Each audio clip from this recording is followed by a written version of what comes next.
Hello friends, তো আজ আমি এসেছি উপরে রান্না করতে। দেখো আমাদের উনুন, তিনটে উনুন দেখো। কালকে কিন্তু আমি উনুনটা লাপা দিয়ে গেছিলাম বিকালবেলায়, তো দেখো আজকে শুকিয়ে গেছে। আর এদিকে দেখো মুড়িতে একটা ডিম পেরেছে।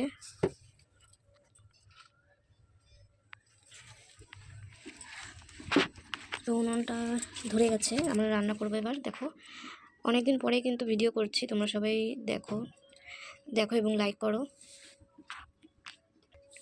তো কড়াইটা চাপিয়ে দিই, আগুন ধরে গেছে। তিনটে উনুনই জ্বালাবো, তবে একটা উনুন আগে জ্বালিয়ে দিই।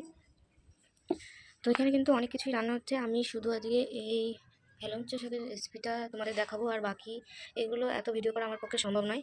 খালি হেলঞ্চের শাকের রেসিপিটা তোমাদের দেখাচ্ছি, তো তোমরা সবাই দেখতে থাকো।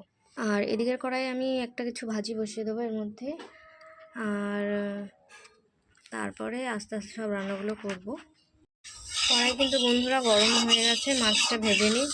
আর দেখতেই পাচ্ছ তেল কিন্তু খুব কম দিয়েছি, অল্প তেলে মাছ ভাজবো।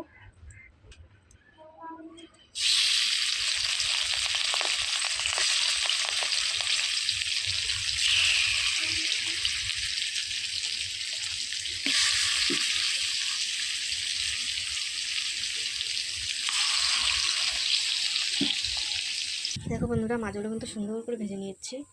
এভাবেই কিন্তু ভাজতে হবে। আমাদের পরিবারে তো 5 জন লোক, তাই আপনারা যে কয় পিস ইচ্ছে সে কটি পিস দিতে পারেন মাছ। বন্ধুরা, আমি যে তোমার আলুটা ভেজে নিয়েছি, আর শুকনো লঙ্কা জিরে দিয়েছি, আর কটা কাঁচা লঙ্কা দিয়ে দিয়েছি, আর পরিমাণ মতো লবণ আর হলুদ দিয়েছি।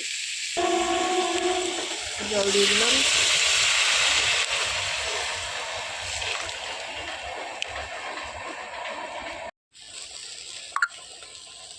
তো তারপরে আমি শাক আর মাছ দিয়ে দিয়েছি। দেখুন আসলে এত হাওয়া দিচ্ছে না আজকে, যে প্রচণ্ড পরিমাণে ধরছে, আর ভিডিও করতে আমি ভুলে যাচ্ছি। তো এপাশে একটা ভাজি বসিয়েছি, আর এপাশে ভাত বসিয়েছি, আর এপাশে হেলাঞ্চি শাকের ঝোল বসিয়েছি। তো আরেকবার দেখার ভালো করে।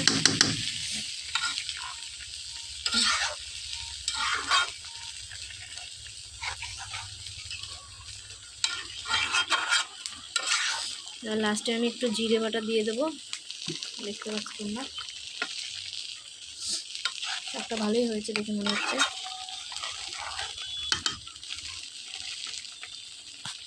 বন্ধুরা, মাছের কিছু হয়ে গেছে।